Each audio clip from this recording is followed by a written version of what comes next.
Selamat malam semua, selamat Natal buat kita sekalian. Shalom.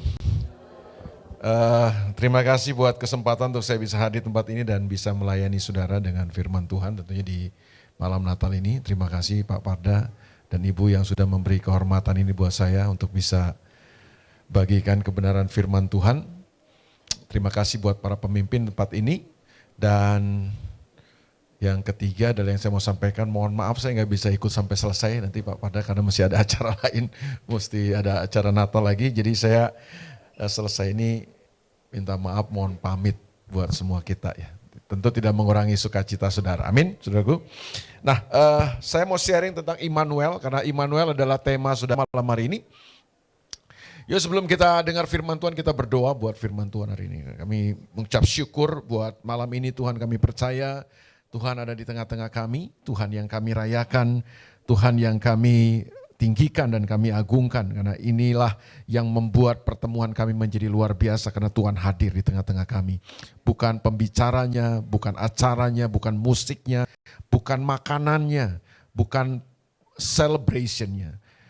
Tapi yang membuat ibadah ini menjadi luar biasa karena Tuhan hadir di tengah-tengah kami. Itulah yang kami perlukan, itu sebabnya wahyukanlah firman-Mu kepada kami semua malam ini. Supaya kami diberkati oleh firman-Mu. Karena firman-Mu itu hidup dan berkuasa. Firman-Mu tidak akan pernah kembali dengan percuma. Bahkan kami meyakini firman-Mu itu adalah pribadi-Mu sendiri. Waktu Kau mewahyukan firman-Mu, Engkau sedang mewahyukan pribadi-Mu kepada kami semua. Urapi hamba-Mu, urapi semua kami diubahkan oleh kebenaran firman-Mu. Dalam nama Yesus kami berdoa. Yang percaya sama-sama katakan, amin. Puji Tuhan. Ada dua kata atau ada dua kali Alkitab menulis tentang kata Immanuel ini. Kalau sudah pelajari di Alkitab, kata Immanuel ini muncul dua kali di Alkitab ya. Pertama di Perjanjian Lama dan yang kedua di Perjanjian Baru. Nanti kita akan coba lihat bersama-sama. Yang menariknya adalah bahwa pewahyuan dari kata Immanuel ini, baik di Perjanjian Lama maupun di Perjanjian Baru, itu datang di tengah-tengah krisis. Jadi pewahyuan tentang Tuhan adalah Immanuel, atau namanya disebutkan Immanuel itu muncul dua kali di Alkitab. Dan yang luar biasa atau menariknya adalah dalam kedua momen itu ketika Tuhan mewahyukan Immanuel kepada manusia, itu ada dalam momen di mana dua peristiwa ini sama, kurang lebih sama lah. Baik di Perjanjian Lama maupun di Perjanjian Baru. Tentu kalau Perjanjian Baru saudara-saudara sama-sama tahu seperti tadi yang sudah disampaikan atau ditampilkan lewat drama kita. Bahwa kepada seorang anak muda kampung yang namanya Yusuf tentunya. Coba kita baca ya di dalam Matius pasal yang pertama ayat yang ke-18. Ayat 18 sampai ayat yang ke-23. Tapi saya suka membaca sampai ayat 24 sebenarnya ya. Oke, Matius 1 ayat 18 sampai 24. Kelahiran Yesus Kristus adalah seperti berikut. Pada waktu Maria ibunya bertunangan dengan Yusuf, ternyata ia mengandung dari Roh Kudus sebelum mereka hidup sebagai suami istri. Karena Yusuf suaminya seorang yang tulus hati dan tidak mau mencemarkan nama istrinya di muka umum, ia bermaksud menceraikannya dengan diam-diam. Tetapi ketika ia mempertimbangkan maksud itu, malaikat Tuhan nampak kepadanya dalam mimpi dan berkata, Yusuf anak Daud, janganlah engkau takut mengambil Maria sebagai istrimu, sebab anak yang di dalam kandungannya adalah dari Roh Kudus. Ia akan melahirkan anak laki-laki dan engkau akan menamakan dia Yesus, karena dialah yang akan menyelamatkan umatnya dari dosa mereka. Hal itu terjadi supaya genaplah yang difirmankan Tuhan oleh Nabi, sesungguhnya anak darah itu akan mengandung dan melahirkan seorang anak laki-laki, dan mereka akan menamakan dia Immanuel, yang berarti Allah menyertai kita. Sesudah bangun dari tidurnya, Yusuf berbuat seperti yang diperintahkan malaikat Tuhan itu kepadanya. Ia mengambil Maria sebagai istrinya. Tadi dalam pesan yang disampaikan oleh Pak Parda Gembala Saudara lewat tayangan tadi, bahwa memang dunia hari ini bilang, atau para pemimpin dunia seringkali menyampaikan statement yang membuat kita takut menghadapi tahun 2023 yang akan datang. Pak Jokowi sebagai presiden kita berkata bahwa tahun 2023 itu gelap katanya. Ibu Sri Mulyani bilang suram. Jadi tidak ada yang baik tentang prediksi-prediksi yang akan kita hadapi di tahun 2023. Katanya akan ada resesi, akan terjadi krisis dan lain sebagainya. Nah, kalau saudara lihat kepada firman Tuhan, betullah firman Tuhan sedang digenapi bahwa Alkitab sudah bilang hari-hari terakhir akan datang masa yang sukar. Alkitab tidak kasih tahu bahwa ke depan ini situasinya akan lebih baik. Enggak. Makanya kalau saudara berharap situasi ke depan lebih baik, saudara perlu baca ulang Alkitab saudara. Bahwa kita dulu berpikir bahwa kalau pandemi ini selesai mungkin situasinya akan lebih baik buat kita. Karena selama kurun waktu 3 tahun ini kita begitu terpenjara, kita terbatasi, kita begitu menderita dan lain sebagainya. Nah, kita berharap kan tadinya kan kalau pandemi ini selesai mungkin situasinya akan lebih baik. Tapi ternyata enggak juga kan. Pandemi belum selesai, dampaknya belum selesai, semua pengaruh-pengaruh daripada pandemi ini di sektor ekonomi, bisnis, keuangan, dan lain sebagainya belum berangsur-angsur pulih. Tiba-tiba kita sudah dihebohkan lagi, dunia sudah digoncang lagi dengan berbagai hal. Dengan pertikaian, dengan konflik Rusia dan Ukraina. Dan itu berimbas kepada krisis pangan, krisis energi, dan lain sebagainya. Nah, ini yang membuat akhirnya kemudian, saudaraku, dunia tidak akan lebih baik. Itu sebabnya hari ini saya mau beritahu sama saudara, di tengah-tengah situasi yang tidak lebih baik ini, apa yang saudara dan saya butuhkan untuk menghadapi semua ke depan ini. Dan saya percaya bahwa Tuhan tidak pernah merencanakan kepada kita untuk kita menjadi seorang pecundang dalam kehidupan. Apapun situasi yang akan kita hadapi, mau sulit, mau sukar, tapi saya tetap meyakini bahwa Tuhan punya rencana buat kita adalah kemenangan. Saudara percaya itu? Percaya Tuhan gak pernah punya rancangan untuk kita kalah dengan semua situasi ini. Tuhan merencanakan kepada kita hari depan yang penuh harapan. Nah, hari depan yang penuh harapan ini kan bukan berarti bahwa semuanya akan lancar jaya, semua situasinya akan mudah untuk kita lewati. Tidak. Tapi yang saya percaya begini, di tengah-tengah situasi yang paling sulit, paling gelap sekalipun, saya tetap meyakini rancangan Tuhan buat kita adalah rancangan damai sejahtera untuk menyiapkan kepada kita hari depan yang penuh harapan.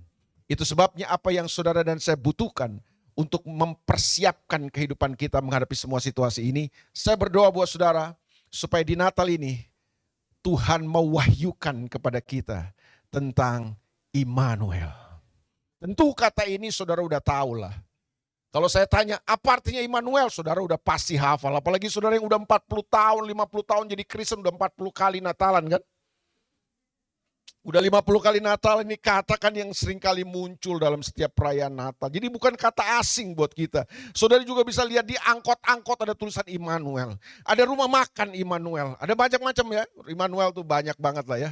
Tapi yang saya mau beritahu kepada saudara, izinkan hari ini saya mau share kepada saudara kapan kata Immanuel itu muncul di Alkitab. Nah, saya pelajari ada 2 kali itu Pak muncul kata Immanuel ini. Satu di Perjanjian Lama, satu di Perjanjian Baru. Yang paling terkenal mungkin di Perjanjian Baru karena setiap Natal kan kita rayakan, kita peringati, pendeta-pendeta khotbahkan juga.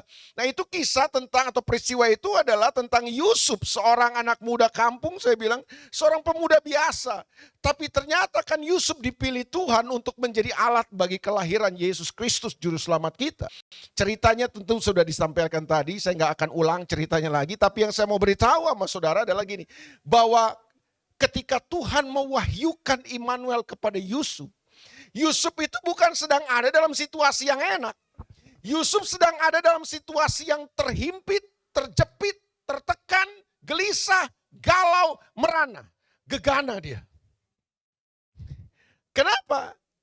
Coba saudara bayangkan saudara jadi seorang Yusuf.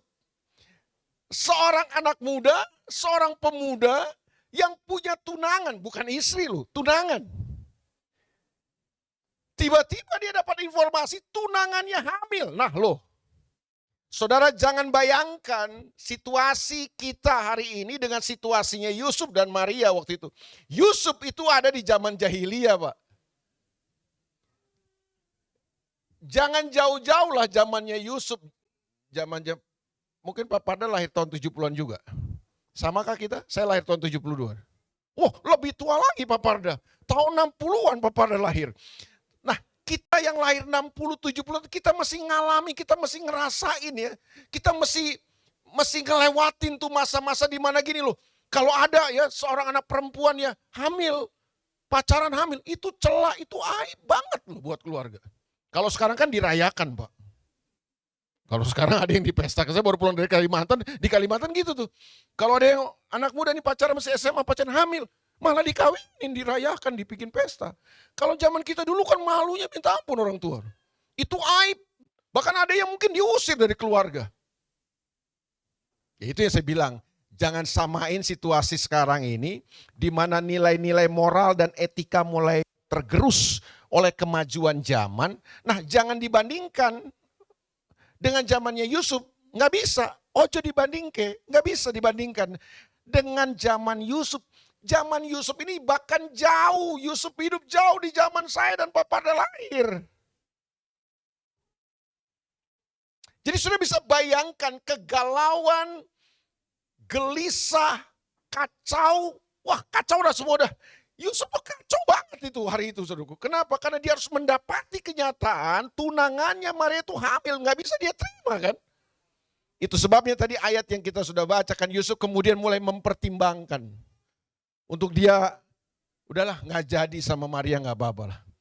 Dia mungkin mulai berpikir tadinya gini loh, bahwa menikah dengan Maria itu merupakan sebuah cita-cita, sebuah impian dia. Mungkin dia sudah mulai merencanakan banyak hal, tapi ternyata hari itu seperti petir di siang bolong, seperti guntur di siang bolong menghempaskan kehidupannya. Dia gelisah, dia galau, dia kecewa, dia wah segala macam lah. Bahkan dia kemudian telah mempertimbangkan sebuah keputusan dalam pikirannya. Dia akan melepaskan Maria. Tapi diam-diam aja. Supaya nggak heboh gitu loh. Dan Maria nggak malu. Karena buat saya nggak gampang loh menerima kenyataan itu. Seorang laki-laki harus menerima kenyataan bahwa dia tahu bukan dia pelakunya. Kok tiba-tiba tunangan saya bisa hamil? Ini sebuah pengkhianatan kan. Tapi di saat seperti itulah. Kemudian Tuhan datang pada Yusuf. Dan Tuhan memberi sebuah pernyataan kepada Yusuf. Dan saya suka banget. Dalam mimpi itu kemudian Tuhan mewahyukan sesuatu kepada Yusuf. Yang membuat gini loh, akhirnya Yusuf membuat sebuah keputusan yang benar dalam kehidupannya. Yusuf kemudian membuat sebuah keputusan yang tepat dalam kehidupannya. Di tengah kegalauannya, di tengah kebingungannya, di tengah kekecewaannya. Kemudian dia menemukan sebuah terang pengharapan dalam kehidupannya. Apa yang membuat Yusuf kemudian bisa melihat sebuah pengharapan baru buat masa depannya. Kata ini yang muncul, Immanuel. Saya berdoa buat saudara, supaya kata ini pun diwahyukan Tuhan kepada saudara. Supaya saudara menghadapi tahun ke depan, menjadi pribadi-pribadi yang tidak pernah takut menghadapi apapun. Saya tidak tahu situasi saudara malam ini. Mungkin saudara merayakan Natal hari ini. Dengan sebuah kekacauan dalam ekonomi saudara, omset saudara menurun, mungkin saudara lagi bingung. Atau mungkin ada keadaan-keadaan situasi yang kritis dalam pernikahan saudara, dalam ekonomi saudara, pekerjaan saudara, masa depan saudara, hubungan saudara, saya nggak tahu. Tapi kalau ada saudara yang datang malam ini, di Natal ini, dalam situasi seperti itu, saudara sama seperti Yusuf. Saudara butuh pewahyuan tentang Immanuel. Amin, saudara. Peristiwa yang kedua, kata Immanuel itu muncul. Saudara akan lihat nanti di Yesaya pasal 7. Saya nggak punya waktu untuk baca itu. Nanti saudara ambil waktu aja baca. Kata Immanuel di perjanjian lama itu muncul dalam peristiwa apa? Ketika ada seorang raja yang bernama Raja Ahas. Dia sedang memerintah sebuah kerajaan kecil namanya kerajaan Yehuda. Kita sama-sama tahu tentunya kalau sudah belajar sejarah Alkitab sudah kan tahu itu bahwa kerajaan Israel kan terpecah menjadi dua setelah kerajaan Salomo. Jadi setelah Salomo memerintah sebagai raja, kerajaan Israel terpecah jadi dua. Yang satu kerajaan utara yaitu kerajaan Israel dengan 10 suku. Itu gede banget 10 suku kan. Nah yang kedua adalah kerajaan Yehuda atau kerajaan selatan dengan 2 suku aja. Ibu kotanya Yerusalem, kerajaan yang 10 suku ini disebut kerajaan Israel itu ibu kotanya Samaria. Nah kerajaan Yehuda itu kerajaan kecil cuma 2 suku Pak. Yang satu 10 suku, ini cuma 2 suku. Suku Yehuda dan suku Benyamin. Nah Raja Ahas itu memerintah kerajaan Yehuda. Nah waktu itu kerajaan Yehuda di bawah rajanya yang bernama Ahas ini sedang dikepung oleh dua negara, dua kerajaan besar waktu itu. Yang pertama adalah kerajaan Israel yang terdiri dari 10 suku itu kakaknya itu. Jadi kakaknya Yehuda saudara kan, kerajaan Israel ini kan. Nah kerajaan Israel sedang berkoalisi sekongkol dengan kerajaan Aram. Kerajaan Aram itu kerajaan yang hebat waktu itu. Tentu saudara tahu ada seorang panglima perang Aram yang terkenal loh. Naaman. Pernah dengar ya? Itu kan panglima Raja Aram tuh. Terkenal banget kerajaan Aram waktu itu. Ini kerajaan luar biasa sebenarnya. Nah kerajaan Aram sama kerajaan Israel bersatu Pak. Untuk mengeroyok, mengepung kerajaan Yehuda. Jadi kalau sudah baca nanti, Raja Ahas dan seluruh Yehuda itu gemetar Pak, ketakutan banget. Kenapa? Karena mereka sedang dikepung, dikeroyok oleh dua kerajaan besar. Sudah bisa bayangkan, tikus kecil sedang dikeroyok dengan dua tikus besar Pak. Di tengah ketakutan Ahas, di tengah tekanan yang sedang dialami oleh Raja Ahas. Kemudian dia udah mulai berpikir, saya minta bantuan kemana nih?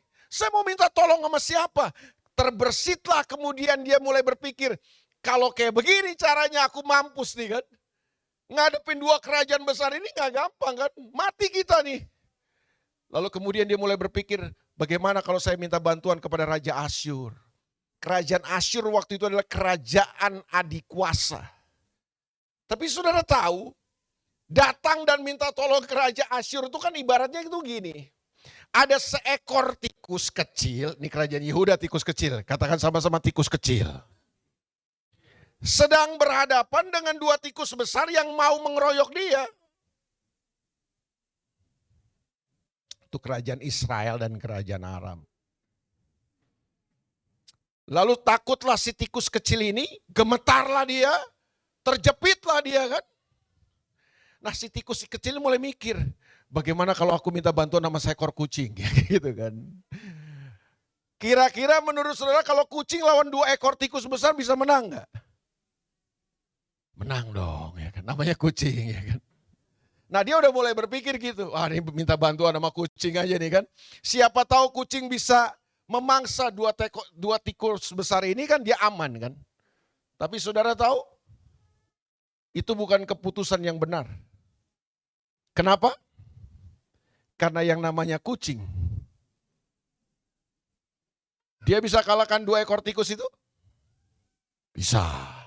Tapi setelah dia kalahkan dua tikus besar itu, dia makan juga yang kecil pasti kan. Namanya juga kucing Bu. Paham gak maksud saya? Ini kalau sudah gak paham juga saya udah gak tahu caranya bagaimana menjelaskan ini kepada saudara. Ya. Saya minta Roh Kudus saya menjelaskan kepada saudara. Saya udah gak punya cara untuk menjelaskannya. Bahwa ini situasi yang sedang dihadapi oleh seorang raja yang bernama Ahas. Di saat kekalutan dia seperti itu, di saat dia sedang gemetar tak menghadapi semua situasi yang sedang dihadapi itu, Tuhan datang melalui Nabi Yesaya. Dan Tuhan menyampaikan pesan yang akhirnya jadi nubuatan buat kita kan. Tadi itu yang dibacain tadi. Inilah tandanya kan. Akan ada seorang perempuan anak darah yang mengandung seorang anak laki-laki. Dan dia akan dinamai Immanuel. Jadi kata Immanuel itu di perjanjian lama muncul diwahyukan Tuhan kepada Raja Ahas. Ketika Raja Ahas sedang menghadapi situasi yang krisis juga dalam kehidupannya. Berarti kesimpulan saya gini. Immanuel itu diwahyukan Tuhan kepada orang-orang yang sedang mengalami krisis. Sedang mengalami ketakutan, sedang mengalami himpitan, sedang mengalami sesuatu keadaan yang mungkin dia gak bisa lihat lagi. Ada pengharapan, di situ ada masa depan. Tapi di situlah Tuhan hadir. Tuhan datang dan menyatakan dirinya, akulah Tuhan Immanuel. Amin. Apa makna Immanuel? Saya mau tutup dengan ini. Saudara jangan terkecoh, kalau saya tutup itu bukan berarti saya mau selesai. Saya tutup itu maksudnya saya akan tutup dengan 1 jam terakhir ini. Saya tutup dengan 1 jam penjelasan. Ya enggak ya. Arti dan makna yang pertama daripada Immanuel adalah gini. Immanuel itu Tuhan mau kasih tahu begini sama Yusuf dan Ahas. Kamu gak usah takut. Kamu gak usah panik. Kamu nggak usah kalut, kamu nggak usah bingung. Situasi membuat kamu bingung. Situasi bisa membuat kamu takut. Tapi hari ini hadapi semua situasimu. Karena aku Allah Immanuel. Aku Tuhan Immanuel. Apa maksudnya? Tuhan ingin menyatakan ini. Aku ada. Sesulit apapun situasimu, aku ada. Amin. Nah, Tuhan bukan sekedar ada, Tuhan hadir buat kita. Itu yang Tuhan mau sampaikan sama Yusuf. Yusuf, kamu jangan takut. Aku Tuhan yang ada buat kamu. Aku bukan Tuhan yang ada, aku Tuhan yang hadir. Ada orang yang ada tapi nggak hadir, Pak. Ada banyak anak-anak yang dibesarkan dalam keluarga. Ada ayah, Pak, tapi nggak hadir itu ayah. Punya bapak, tapi nggak hadir tuh bapak. Saya punya teman, jadi hamba Tuhan, sekarang dia udah dipanggil Tuhan. Itu nakalnya minta ampun, Pak. Teman sekolah minggu, Pak. Tapi nakalnya minta ampun, suruhku. Sampai waktu remaja saya ingat sekali, dia pernah masuk Polres Jakarta Utara, sempat di penjara di Polres Jakarta Utara karena nakalnya. Digebukin segala macam dia. Dia cuma bilang gini sama saya waktu dia sudah jadi hamba Tuhan, ketemu dia bilang, lu tahu nggak kenapa gue jadi nakal? Gue cuma kepengen bapak gue tuh marahin gue. Jadi saudara bayangkan dia nakal cuma supaya bapaknya marah. Bapaknya ada. Bahkan bapaknya nggak kerja. Bapaknya di rumah, tapi main catur, main pingpong, hobinya itu. Wah, jago bapaknya main pingpong. Saya masih ingat tuh, bapaknya kalau main pingpong, kalau dia spin atau dia smash, apa macam gitu. Jadi terkenal waktu itu kita istilah apa macam itu. Pokoknya kalau dia udah kasih spin atau smash, apa macam itu pasti lawannya kalah. Jadi kita ada istilah apa macam. Anak ini mau jungkir balik, anak ini mau nakal, teman saya nih, mau bikin apa segala macam. Kalau dikasih tahu ke bapaknya, Pak, Om, anaknya nakal di mana nih? Biarin aja lah, main pingpong terus, main catur terus. Jadi bapaknya ada, tapi nggak pernah hadir. Nangkep maksud saya, saudara? Ada orang yang ada, tapi nggak hadir. Ada jemaat yang ada, Pak, di sini. Tapi mau ada nggak terasa, Pak. Ada di sini. Ada kan yang begitu kan? Ada nggak saudara? Ada, tapi kita nggak ngerti. Dia ada apa nggak ada pengaruhnya, Pak. Itu ada orang tuh yang ada tapi nggak hadir, Pak. Nah, Tuhan itu bukan yang sekedar, bukan tipikal kayak gitu. Dia ada, dia juga hadir. Kalau hadir tuh maksudnya apa? Dia mau terlibat sama semua urusan kita. Itu yang Tuhan mau sampaikan sama Yusuf dan sama Ahaz lewat kata Immanuel itu. Aku Tuhan yang ada buat kamu. Aku bukan sekedar ada, aku hadir. Aku bukan sekedar hadir. Aku mau terlibat dengan semua urusanmu. Dan perhatikan ini, kalau Tuhan hadir, kasihnya pasti hadir. Kalau dia hadir, kuasanya pasti hadir. Kalau dia hadir, mujizatnya pasti hadir. Masa Tuhannya hadir, mujizatnya ketinggalan? Gak mungkin. Masa Tuhannya hadir, kuasanya ketinggalan? Gak mungkin dong. Kalau dia hadir, kuasanya pasti hadir. Kalau dia hadir, berkatnya pasti hadir.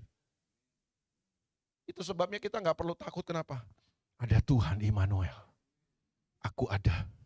Dan aku bukan sekedar ada. Aku hadir buat kamu. Aku bukan sekedar hadir. Aku mau terlibat sama kamu.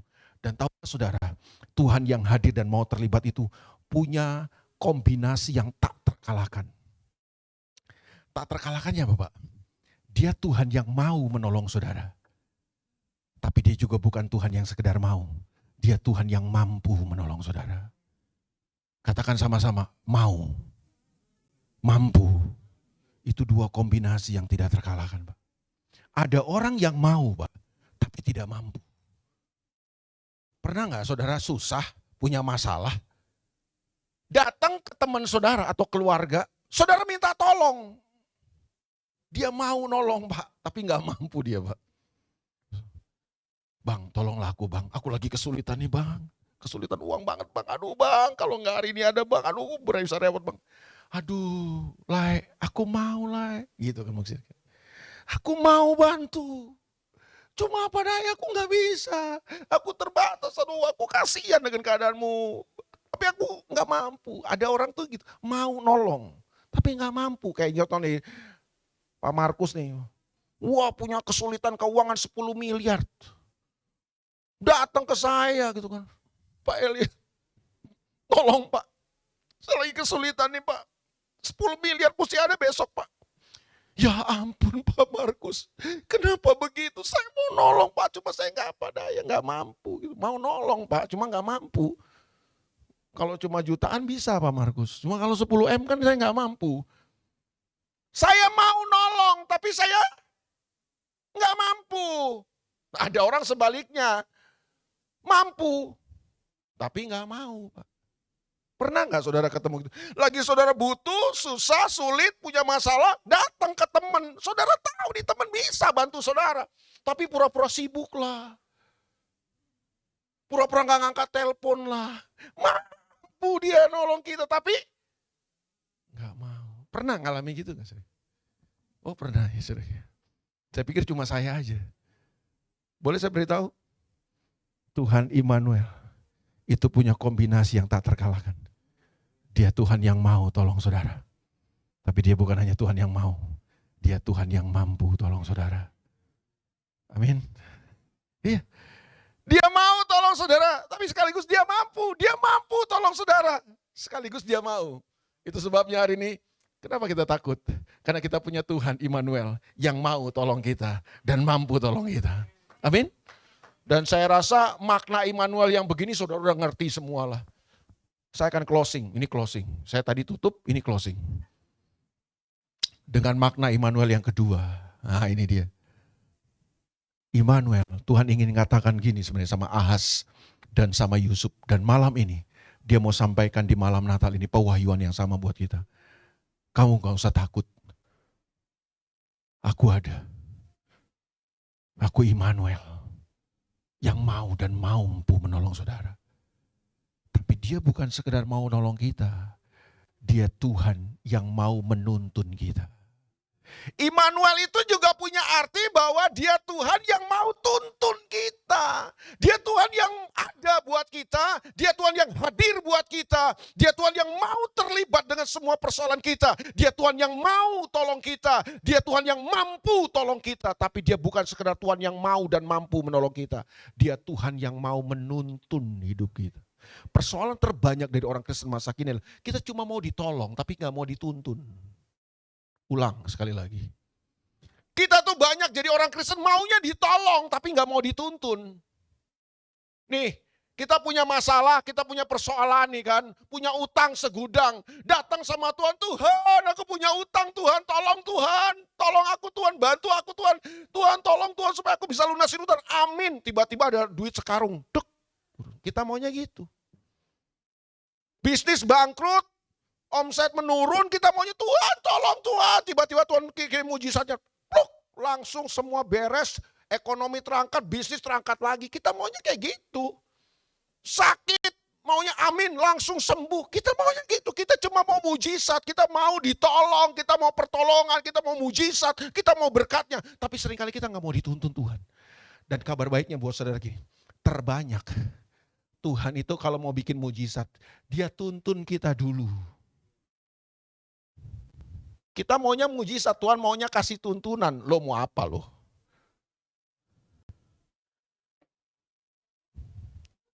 Dengar saudara ya. Untuk sembuhkan penyakit saudara, itu kecil buat Tuhan. Untuk angkat bisnis saudara yang terpuruk, itu gampang buat Tuhan. Secuil seujung kuku buat Tuhan.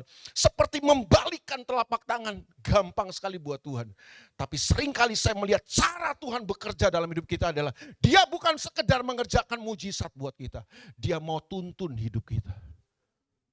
Pertanyaannya adalah mau nggak kita dituntun Tuhan? Karena kalau dituntun Tuhan itu butuh ketaatan Pak. Dituntun Tuhan itu nggak gampang. Kita seringkali harus gini loh, mati terhadap semua ambisi kita. Saudara pikir waktu Yusuf dituntun Tuhan ini, semua ambisinya, semua mimpi-mimpinya, semuanya musnah Pak, pupus. Yang muncul adalah mimpi Tuhan. Karena kita merasa selalu gini kan, mimpi kita yang terbaik, mimpi kita yang the best, ambisi-ambisi kita, keinginan-keinginan kita yang the best. Keinginan saudara bagus, mimpi saudara bagus, ambisi saudara bagus. Tapi dengar baik-baik. Mimpi Tuhan jauh lebih bagus buat hidup kita. Amin. Wah itu kalau kadang-kadang dituntun Tuhan itu kita mesti mati tuh sama ambisi kita, sama mimpi-mimpi kita. Mau nggak saudara? Masalahnya mau nggak kita? Terbanyak kan kita cuma mau mujizat, tapi kita nggak mau dituntun Tuhan. Pertanyaan saya adalah, waktu Yusuf ikut tuntunan Tuhan, gampang nggak? Lancar jaya kan? Enggak. Baca ulang kisah Natal itu. Waktu Yusuf mengikuti tuntunan yang Tuhan kasih lewat mimpinya, lewat pewahyuan Allah Immanuel itu, Yusuf nggak langsung dapat semua jalan lancar jaya kayak di tol. Yusuf harus lewati jalan yang berliku. Bahkan kita sama-sama tahu, waktu Maria mau melahirkan, tidak ada tempat yang mau terima dia. Ketika bayi itu lahir, Herodes tiba-tiba ngamuk, semua anak dibantai di Bethlehem. Yusuf dan Maria mesti bawa bayi ini pergi ke Mesir. Kalau Anda pernah ke Holy Land, Anda akan lihat peta perjalanan. Ya ampun, perjalanannya gak gampang, saudara. Bawa baby lagi. Waktu kita dituntun Tuhan, seringkali Tuhan gak bawa ke tempat-tempat yang menyenangkan buat kita. Tapi tuntunan Tuhan selalu membawa kita ke tempat yang terbaik. Saya ulang sekali lagi karena udah malam nih. Tuntunan Tuhan tidak selalu membawa kita ke tempat yang menyenangkan. Tapi tuntunan Tuhan selalu membawa kita ke tempat yang terbaik dalam kehidupan. Saudara mau dituntun Tuhan? Tuhan Immanuel itu apa? Dia bukan sekedar mau tolong saudara. Dia bukan sekedar ada dan menyertai saudara. Dia Tuhan yang mau nuntun saudara. Nah masalah kita mau dituntun gak? Itu butuh ketaatan. Butuh mati terhadap kepentingan diri. Butuh mati terhadap ambisi-ambisi diri sendiri. Supaya kemudian gini, mimpi Tuhan yang terwujud dalam kehidupan kita. Masalah terbanyak kita hari ini ya. Kita lebih ikut tuntunan grup WA. Kita lebih ikut tuntunan WA.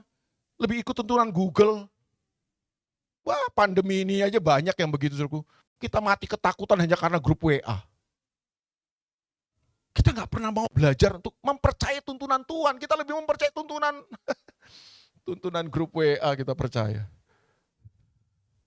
Loh, gak nyindir loh ini. Ada banyak orang Kristen hari ini lebih mempercayai grup WA kan daripada firman Tuhan.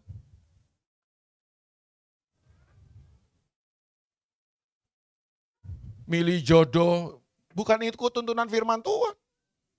Ikut tuntunan perasaan, ikut tuntunan medsos. Cuma lihat di medsos. Yang di medsos tuh keren semua bro. Gak mungkin lah lagi berantem marah-marah, ya kan lagi nyolong di mana, dia posting di medsos nih gue nyolong nih, enggak lah. Aduh, kita sedang hidup di tengah dunia di mana banyak kepalsuan dan kebohongan hari ini. Kita hidup di era medsos. Dan tidak semua yang di medsos itu benar. Mau gak kita ikut tuntunan Tuhan? Immanuel akan mengingatkan kita bahwa hidupmu harus dituntun Tuhan. Dan tuntunan Tuhan pasti akan membawa engkau ke tempat-tempat terbaik dan kemenangan. Selamat Natal buat kita semua. Selamat menerima pewahyuan tentang Allah Immanuel. Tuhan Immanuel. God bless you. Tuhan berkati saudara. Saya doa ya malam ini pulang dari sini. Wah Anda dapat pewahyuan tentang Immanuel. Ya. Dia Tuhan yang mau dan mampu menolong saudara. Tapi dia bukan hanya Tuhan yang mau dan mampu. Dia Tuhan yang mau tuntun hidup kita. Mari kita bangkit berdiri sama-sama. Yes. Beberapa menit ini saudara datang sama Tuhan. Supaya Natal gak lewat hanya sebatas sebuah celebration. Dan Natal memberi sesuatu yang berbeda buat kita setiap akhir tahun. Untuk kita bawa masuk di tahun yang baru. Ku tidak takut, sebab kau besertaku. Ku tidak bimbang, sebab Engkau Tuhanku. Engkau meneguhkanku, bahkan menolongku. Kau batu karangku, Yesus Tuhan.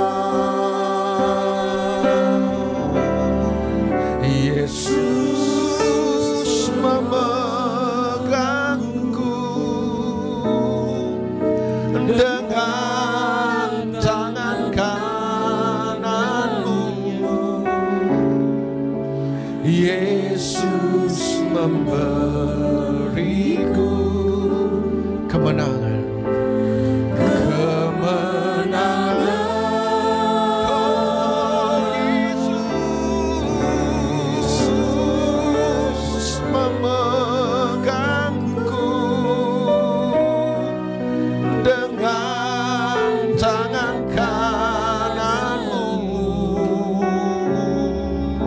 Yesus memberiku kemenangan.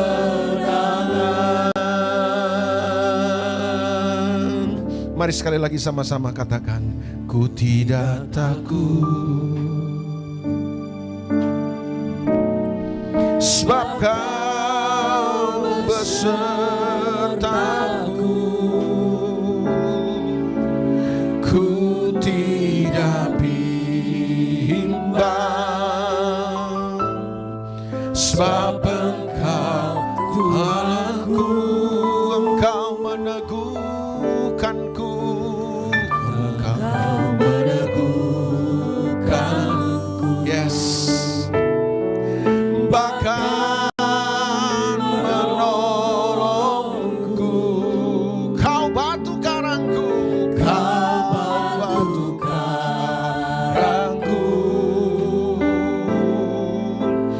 Yesus Tuhan, Engkau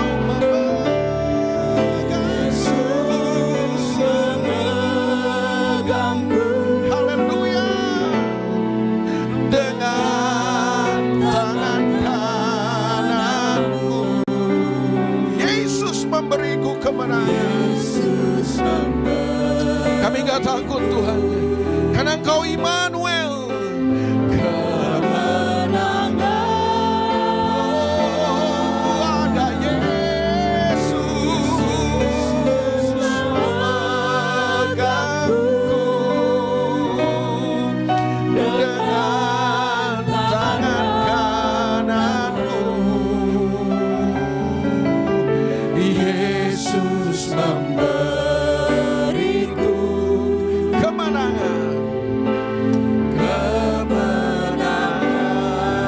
Sama-sama sekali lagi katakan, Yesus, Yesus memegangku.